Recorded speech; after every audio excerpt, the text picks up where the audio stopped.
super happy to have you with us. We're going to start the panel right away. We're just waiting for Seb. I know where is he. Justin came from Ava Labs. If you are here, come to us. You're there, perfect. I'm Flavien Defrère, Director of Global Development of the BGA. Super happy to be here with us. Welcome. This event organized alongside with Playtoearn and the BGA. We're super happy about it because you're going to see the full spectrum of what we could say about blockchain gaming with two panels with super interesting people that you may know already, but also pitch sessions that you can have right there in the forest room. And obviously other opportunities to meet blockchain gaming project with a lot of different rooms you will have outside. So the other thing I wanted to say was about, and after that I'm going to ask our panelists to come on stage, will be, you may be aware of the State of the Industry report we do in a yearly basis, that the BGA is going to be the 4th year. We will publish the state of our industry through a report, and we are in the process of releasing the survey to every one of our members, but also everyone involved in the blockchain gaming ecosystem, which might be you as well. So please, make the time. You have a lot of leaflets outside, but make the time to scan the QR code, and you will be able to fill out the form. The good thing about it is today we are super happy to have some gift for you if you actually reply today for the report, for the survey, which will be Amazon vouchers, but also Sand tokens as well. So super cool gifts for the ones who will be able to fill out the form. And without any further ado, I would love to have our speakers on stage. So Gabby, Seb, Justin, if you can come on stage, and Thomas would be perfect. And thank you.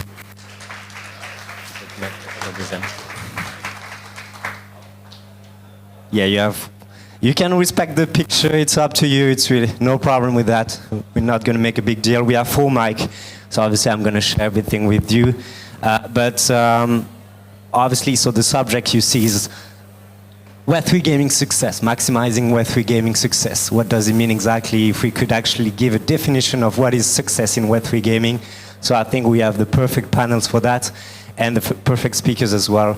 The first thing I will say will be, if you can, every one of you introduce yourself shortly, but also respond to the first question I will have to every one of you, which will be, what will be the one definition of Web3 gaming success, or success, what is the success of Web3 gaming in your opinion? So starting with you, Seb, if you can.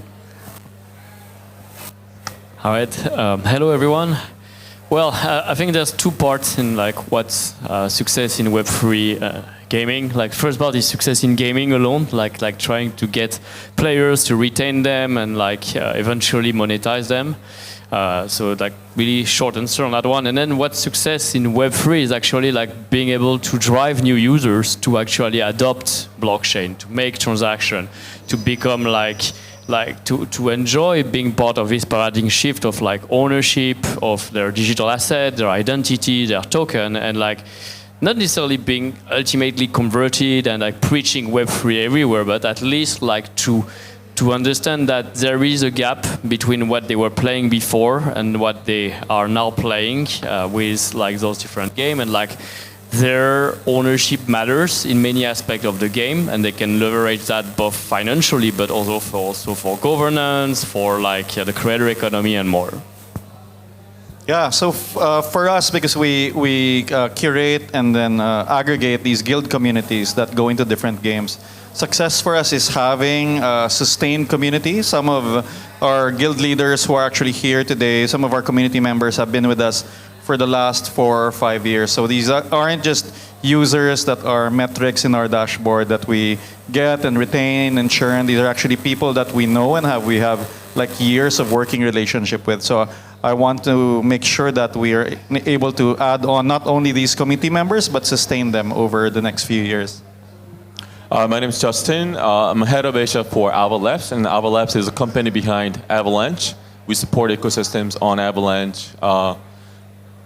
We're infrastructure provider, right? So the picture that we have that's a sign of Web3 game success is the day when we don't see there's a game powered by Avalanche. It's like you don't see Netflix powered by AWS, right? So we're waiting for the day that Avalanche and all these L1s, L2s, infrastructures just go in, fade to the back, and everyone's just buying items and treating it as a real thing.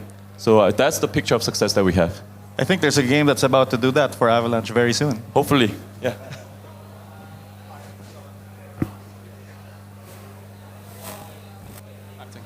Hi, I'm Thomas, so co-founder of Coliseum. We're building a protocol that actually enable people to bet into any video games and Web2 video games, so that's really important for us. So a bit like what Sebastien said at the beginning, I think for us it's really important to use it as an on-ramp solutions to on-ramp people, Web2 players to Web3 ecosystem. And with the solutions we are building, we believe that it also enables the ecosystem to be more sustainable from a financial point of view. So that's really our goal. And once we reach this on-ramping for us, I think it will be a success. So perfect, you made it easy for me because everything you just said, we're going to go deep into those details because definition of Web3 gaming success is about how to activate a specific community, but how to retain them as well. So we're not much talking about Web3 gaming, but gaming, as you said as well. So coming back to you, Thomas, how do you see decentralized infrastructure, because that's your building, bringing new competitive elements to a game specifically? So, so if I take what I really like about the title of the panel, and it's what you're asking, is that you take activation and retention, and we speak more often about activation than retention in Web3, and I think it's what we've seen in the past years. And I really believe that since by definition Web3 is a financial protocol, it's really it's a temptation for protocols to use financial incentives to bring user at the beginning, but we really need to find the right balance between that, because then the retention is much more difficult once we've used a lot of incentives. And I think that everybody is tempted to do it because obviously we want to grow as fast as possible, and that's kind of a race. So I really believe that we need to respect kind of the users and the protocol in general, so that we really find sustainable solutions. And for us, I think that what we are trying to do is that we are not trying to completely create new stuff. We want to use what exists in Web 2 and what retained people, because actually in video games, people are there is a huge retention in Web 2 games, and actually we want to offer an infrastructure on Web 3 to do the on-ramp, as I said, and I really think that's the key for us. Obviously, it's our strategy, and yeah, so I think it's what will bring us more users and give us a good retention. And actually leveraging what already exists in Web 2 for a long time.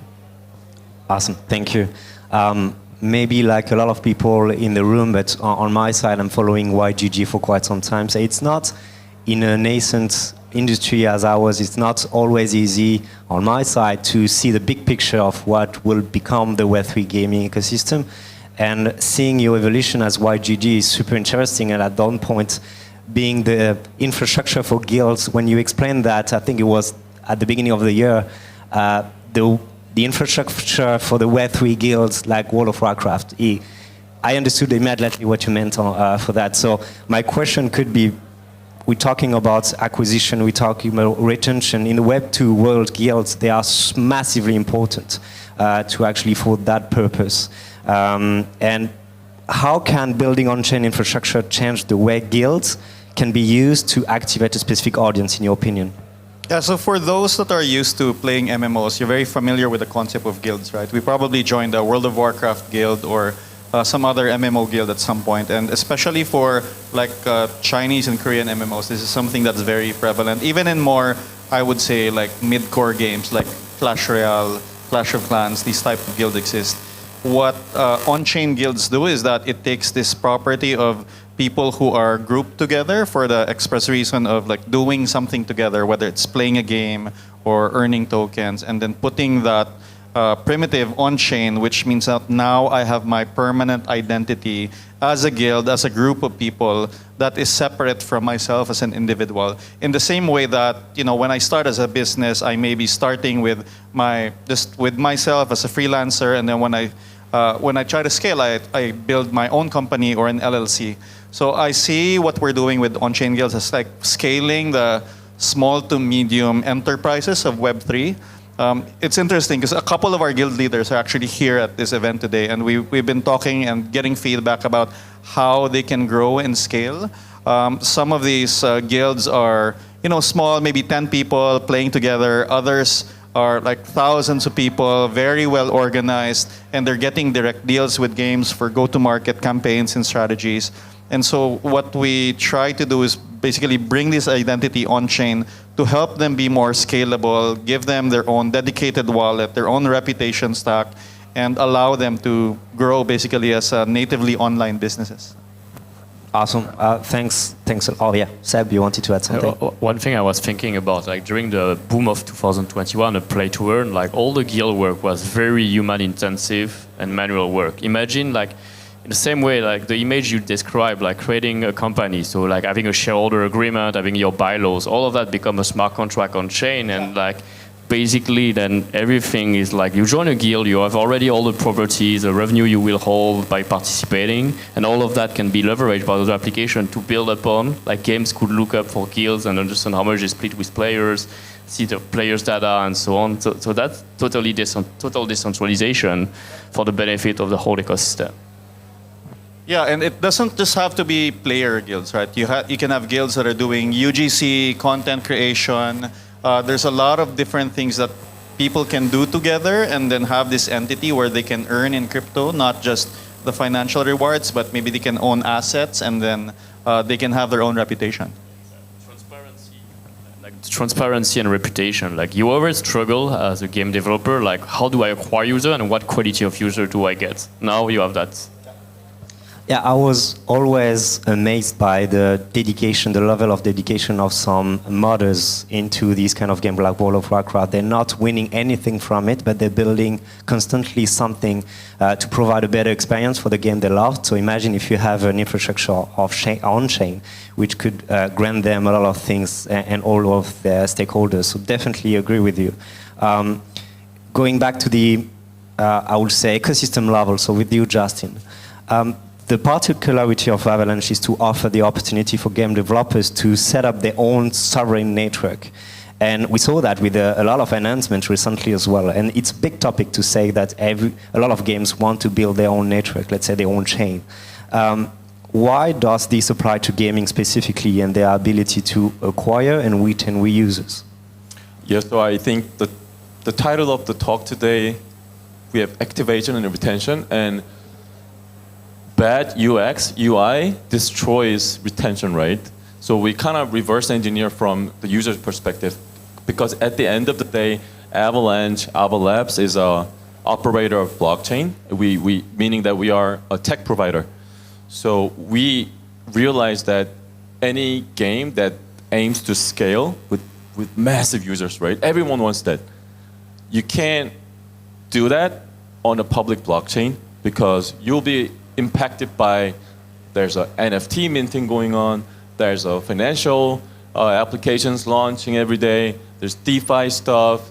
Your game and your users will be affected by all these things that are out of your control. So we, at Ava Labs, we came up with this notion of purpose-built blockchain. We used to call it self-net, and Avalanche L1 is your own EVM blockchain on top of Avalanche. And there's a MapleStory universe that's launching their game, and they're launching their own L1, EVM L1 on top of Avalanche. Off the grid, the first crypto game on PlayStation 5 and Xbox already live with the demo. They're not launching on Avalanche public blockchain. They need their own execution environment so that your game will not be impacted by things that are out of your control. So that's basically our philosophy. But when you think about, should I launch my own L1 EVM block? There's a lot of stress, right? But we actually have all the tools ready. So you can basically launch a same MapleStory L1 EVM blockchain within like 5-10 minutes. But it's actually 2 years of conversation. We did a lot of load testing with 100 millions of users. So it's the testing that we provide our consulting as well. So there's consulting, there's execution, there's architecting. All of that is coming onto your own execution environment for any and each game. So we're seeing this future of Avalanche as network of interoperable blockchains. And I guess so you have a lot of game partners with their own subnets, but they don't have the same purpose or the same vision of the way they want to use it, right? It could be different ways they want to use the subnet they have on their site. Do you agree? Or? Yeah, of course. I mean, we're here at the Playtoearn events. So I just talked about gaming partners. We have MapleStory, Off the Grid, Shrapnel. I don't know if there's any fans of animation. Solo Leveling, they just launched their own L1 EVM chain on top of Avalanche because they needed gasless features. MapleStory is using their own token as gas fee. So that's something you can just customize, right? So that's that. But then the same philosophy applies to all the products outside of gaming too. So like in Singapore, last year in November, we announced our POC with JP Morgan City. They launched their own L1 customized for financial applications. So we're definitely gearing towards the network of custom chains. All right. So we talk about community in a sense of game developers, guilds, but if we can focus on creators specifically, so with you, Seb, and maybe any other of our speakers who want to contribute to the question, what role should the community of creators should play to maximize activation and retention in your opinion? Because you have a lot of creators in your ecosystem, and is UGC, so user-generated content, the best way to activate a new audience and retain them? So, on the long term, and the big vision is, I believe, and that's the mission at Sandbox, is we want to empower anyone to become a creator, and we see as a future of gaming user-generated content. Like, I don't see any game in the future where the player won't be involved in some kind of task or content creation, from like creating their avatar, making their own level, their own maps, their own modes, and like participating to the overall economy. So that's how games turns into platform and that can live forever through that. However, bringing like creators for the first time comes with a certain number of challenges. Like you were describing before, like there's like the indies who are like very passionate about the topic, and they are excited by the fact that they have now access to a tool that allows them to make games for the first time without any programming knowledge. That's what the game maker of Sandbox provide. So they are going to like let their creativity express itself, run fun game, run fun content, but they don't necessarily have they are not yet equipped with all the skills and know-how that is required to actually run a game as a business. Live ops, marketing, community management, all those activities that allows you to drive users, to retain them, to engage them, and ultimately to turn into a success. So that's our role, to be not just the platform that provide access to the content creation, but also like to be there through that journey, like turn them from like young kids creator, but they're not necessarily kids, but like young first-time creator to like more mature creator who can live and sustain a living from that activity. And we've seen that a lot into the mobile game industry, which we come through. Like mobile free-to-play wasn't born in one day. Like the top-grossing studio have been refining their strategy through data analysis, through live ops, through hiring the right talent and skills. And so to help the creator, we support them with like providing a lot of exposure and marketing money for the different games, running boot camps, 2 days boot camp where we help them professionalize their skills. On a monthly and quarterly basis, we've engaged with over 130 partner studios that we call the Trusted Partner Studio, where we give them like community management, marketing lessons, or how to promote and drive your own audience. Ultimately, and it's a big challenge, I would say, in Web3 gaming, is like yes, network effects are here, but don't rely only on like trying to grab the users that are in the existing ecosystem and cannibalize it for yourself. You need to work harder to attract always new entrants through the quality of your game, through the token incentive, through the marketing. At Sandbox, we do that pretty well by bringing brands and creators together. So when we have 400 major brands, like we onboard new users for the first time, more than half of the audience of Sandbox, so half of the 6 million users we have at Sandbox come to Web3 for the first time because they are fans of Snoop Dogg, Paris Hilton, the Rabbids, Attack on Titan, the latest announcement we did. Some of them will stay and start discovering the user-generated content game. But if you, as a creator publishing your game, you don't also work to build your own community, it will not sustain forever. So that's kind of like the message and like what we try to do to support that economy over a long time. Awesome. Gabby, I don't know if you agree with that. Obviously, as a founder, but you are a big player. You're involved in a lot of games that you support with YGG. So how do you feel about the role of players in terms of co-creation, but and how it can help games in terms of retention? Yeah, so when we think of our community, we just don't think of them as people who are just playing a game. So for example, we've been very involved with a game called Parallel, which is a TCG. And an easy way to involve is just play the game and earn tokens, and certainly players can do that. We've been very involved at the top level of skill by having our esports team, but they're not just highly skilled people. They also create a lot of content that help bring new players to the game. And this has been very helpful because a lot of the TCG players coming from, say, Hearthstone or Marvel Snap are very skeptical with, like, for example, a Web3 TCG like Parallel, just because there's blockchain elements in the game. There's a lot of, talking to these players, there's actually a lot of negative connotations just because it's a blockchain-enabled game. And we work with a lot of these players to educate, like, this is what you get in the game. You can play it completely free, and you can actually earn money in the game by being skilled.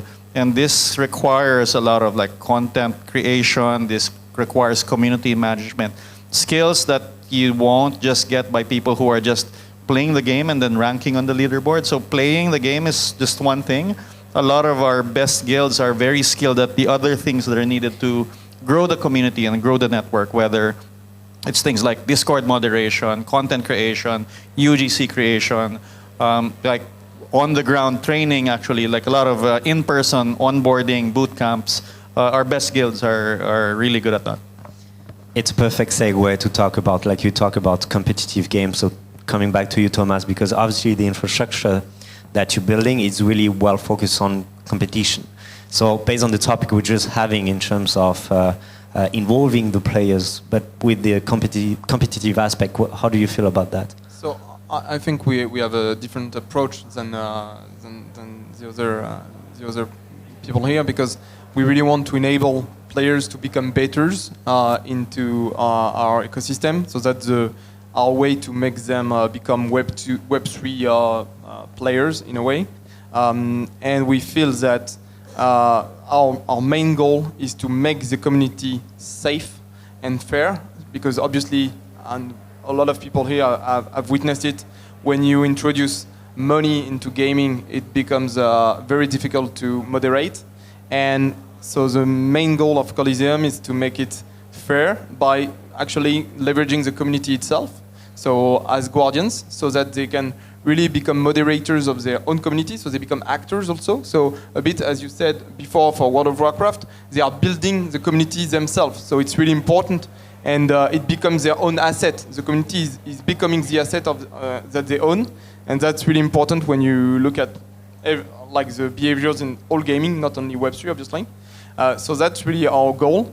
And the second part, which is important, is that our strong belief is that if a player puts money at stake playing some games like League of Legends, PUBG, whatever, they will have more at stake, obviously. So it should make the game cleaner, less toxic, and in the end, if we do it well, we believe that can really also improve such environments and such gaming communities. Perfect, thanks. All right, I like this one because it creates so much of a conversation, or maybe some fights. So we'll see. We're gonna have one here today. But token. Obviously, we're talking about acquisition, retention, and we see a lot of things happening in terms of should we have a token for those two purposes. So a token is reshaping the dynamics of online communities. So for many blockchain games, launching a token is the answer to activate its fan base, but also to retain them. How do you feel about that on your side? I don't know who wants to take the lead for this one. All right, let's start with the positive side of having a token. I think like tokens are like a very powerful instrument to not only engage like your community of players into the game, but actually really to extend it much beyond. That's what we've seen at Sandbox with the Sand token. Sand now is like a top 100 cryptocurrency globally, according to CoinMarketCap. It's a top 5 gaming token. It's listed globally in Japan, US, Korea. And it's expanded its utility way beyond the Sandbox. So it's been accepted as a means of payment by many games. It gave like benefits in like physical store, etc. But the part I like the most is that actually like people who wanted to join and embrace the idea of the metaverse and a decentralized virtual world governed by the player, even if they don't play, even if they don't create, even if they never touch Sandbox, owning Sand token for them was part of the access to like the opportunity to support like the economy of such a virtual world and believe in like a bigger platform that would compete hopefully with Roblox and Fortnite one day. And that actually has been one of the largest success of Sandbox. Like people know Sandbox for essentially four things. One is Sand. Like there's countries where they don't know what we do, but they know Sand token. In Korea, I could walk the street and people know more about Sand token. Yeah, because they just trade it, right? Exactly, but it's a powerful instrument that attracted them into Metaverse and Web3. Second has been land. Third has been like avatars and then creators and brand. Okay, 5 things about Sandbox. But you see, like the power of that token has been amazing. Now, well, it comes with, I would say, a certain price. I wouldn't fall about like, okay, what's speculation, what's like financial incentive, and is it good or bad? Just like about like a token is a product by itself. It requires a lot of effort to manage, to design, to think about like how you're going to distribute it, and essentially to make sure that it actually not drive like an adverse effect, like starting to actually create like FUD and like the community being like disengaged because the value of the token drops, whereas like you as a founder, an entrepreneur, and a whole your team work very hard to ship a better product and better things along that side. And there's one truth about like most tokens and altcoin in general, like they will never go beyond like the force of market, and like Bitcoin and ETH will essentially still drive like the market line and market trends, and it's very hard to have like the sufficient kind of demand from the players and the user for your token so that the price will go up. And with unfortunately now like taking my president of Blockchain Game Alliance cap, we've seen so many entrepreneurs attracted only by the positive aspect and financial aspect and didn't realize that like rushing the launch of a token without necessarily the product needs and all the understanding behind actually like didn't help them on achieving their goal, and like actually added even more burden to manage between investor, the user. That's a short. I'll give a different analogy to Seb's very logical answer. I think having a token is like having magic powers that are very hard to manage but very powerful.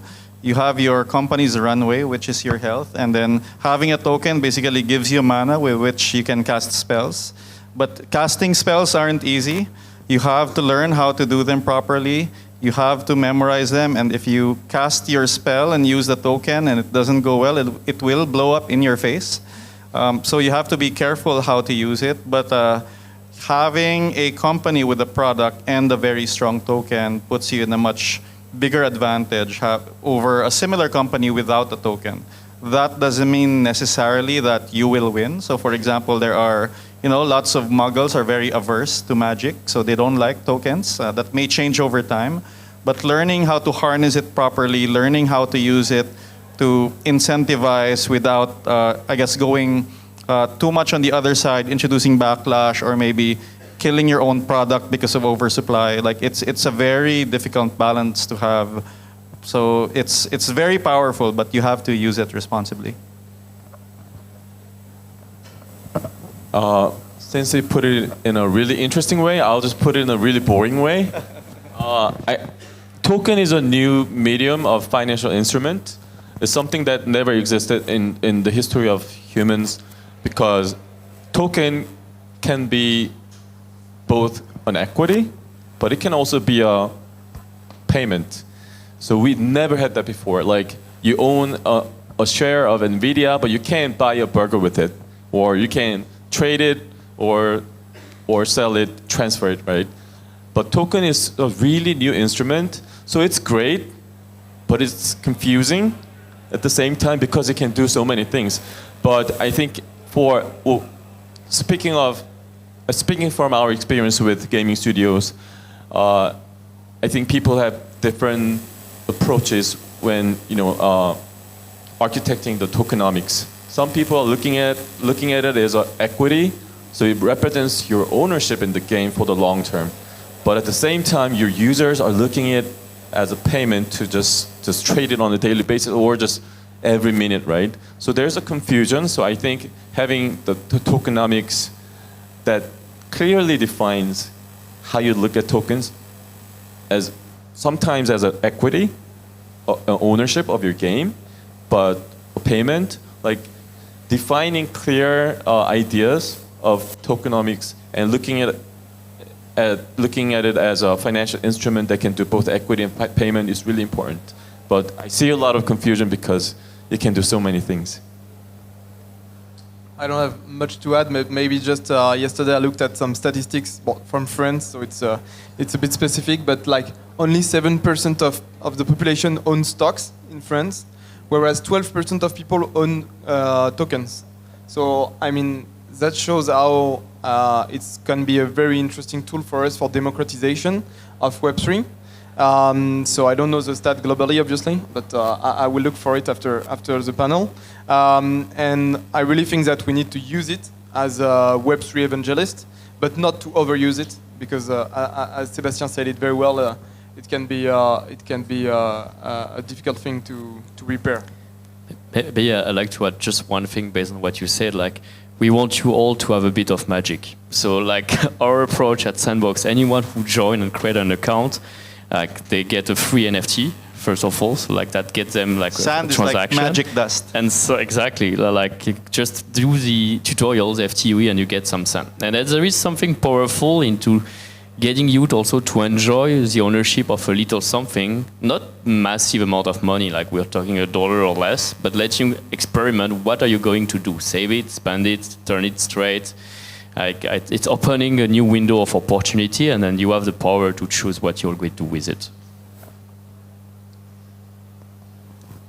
So to sum up, with power comes strong responsibility. So perfect. Thanks a lot, guys. I really enjoyed that one.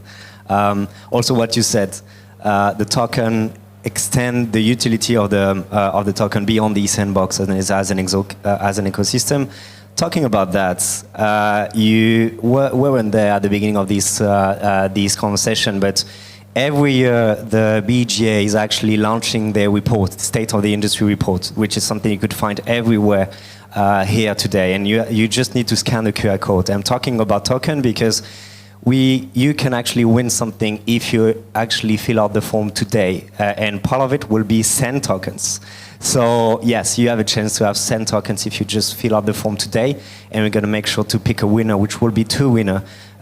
So it's going to be 250 Sand tokens, so for 2 winners, and we also have Amazon Ventures as well. So yeah, just doing my job, boss. That's all. So to continue our conversation.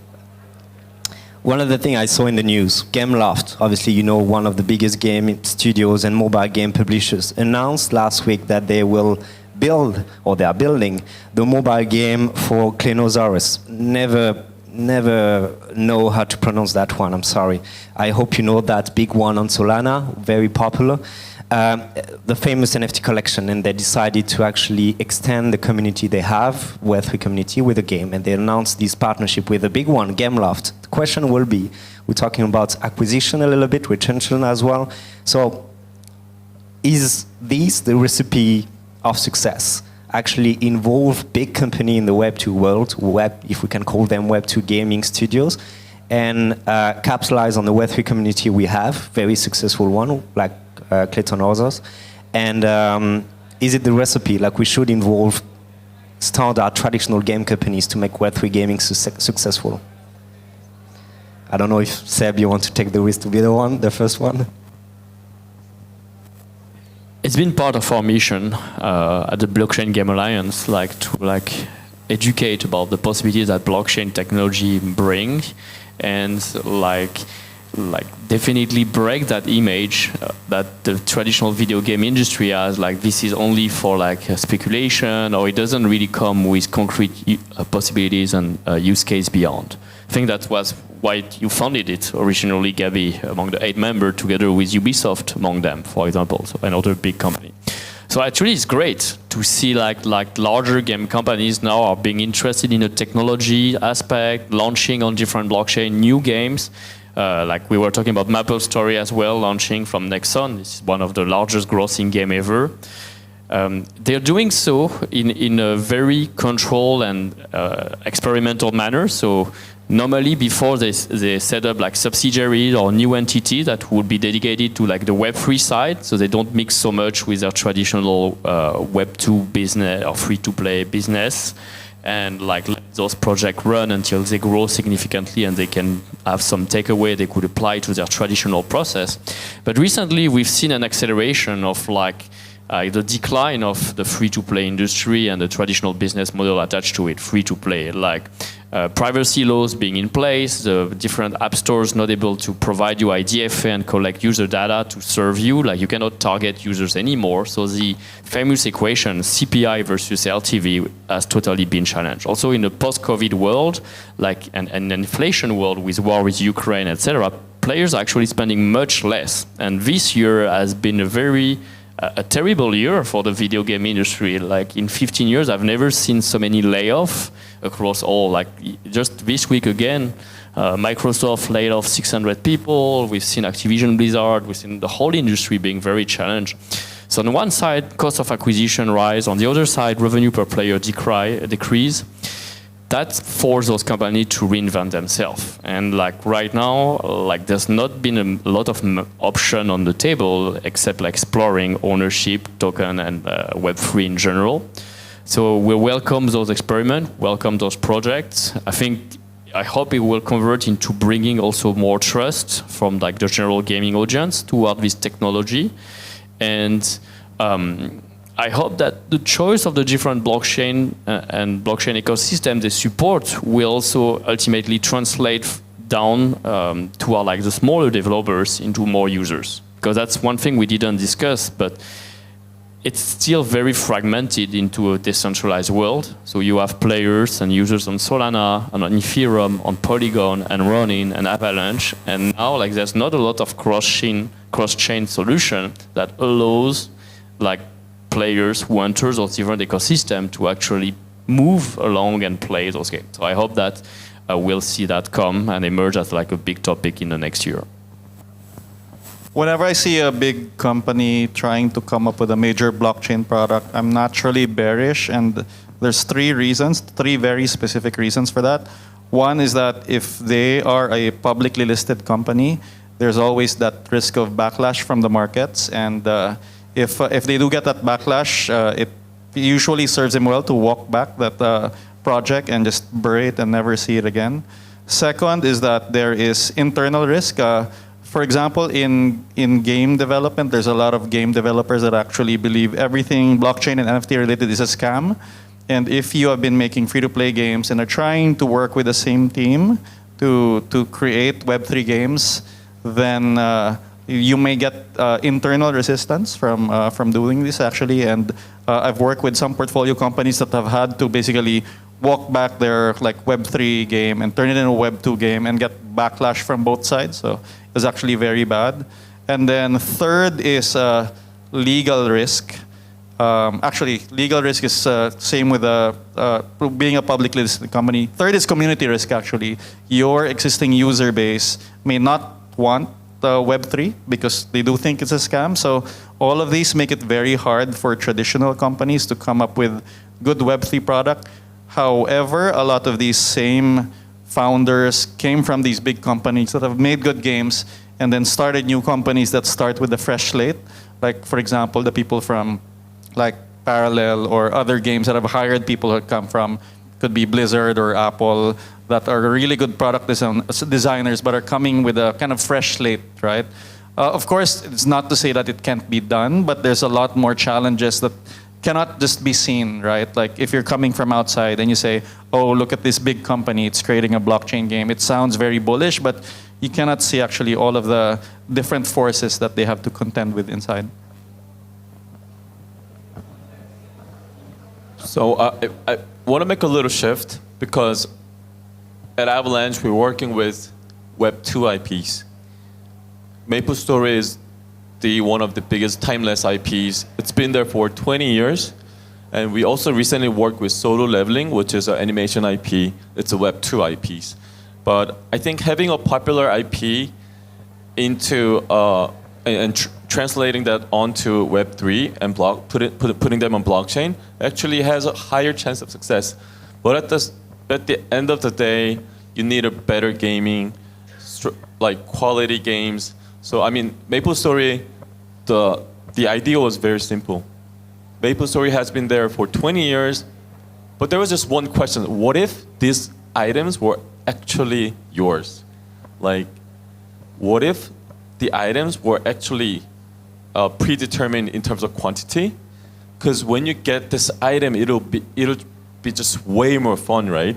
So that's a little twist of existing IPs and just blockchain making an improvement.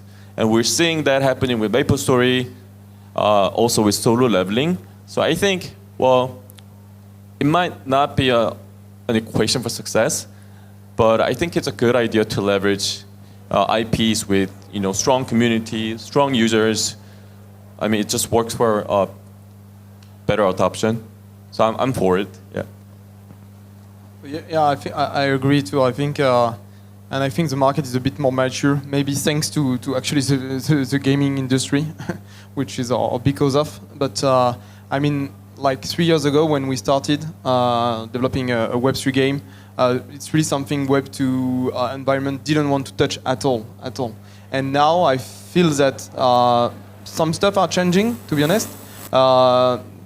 And for example, actually, I was discussing this morning with someone from Vivendi, the holding company of Gameloft, and they told me that they even considered switching Asphalt, which is their main franchise, to blockchain. So, for example, if they had considered that, is that they really feel that it's really something that can be significantly interesting for them. So I really think that minds are changing, maybe due to the crisis. So, but I think we all know that actually changes almost come with difficulties. I think, like most changes, and ourselves we are witnessing it. Like 3 years ago, as I said, it was really difficult to do partnerships with Web2 companies. And right now we've signed several of them. We've signed, for example, Razer as a partner, something that honestly we wouldn't even consider like, I think 1 or 2 years ago. So I really think things are going in the right way for Web3 gaming, and we have to be ready for it and not waste it. Awesome. Thanks a lot, guys. I think we cover not maybe every topics of what we could say about Web3 success, but it was good to have every one of your opinions on the different topics we discussed together. And I really agree with everything you said at the end, which are something we see in the BGA and based on the conversation we have with members as well. So thank you for that. And thank you for attending the panel. And I see you in 30 minutes for our next panel, which will be about collaboration, how Web3 is actually changing the way and empowering game companies to collaborate with each other. So thanks again, guys.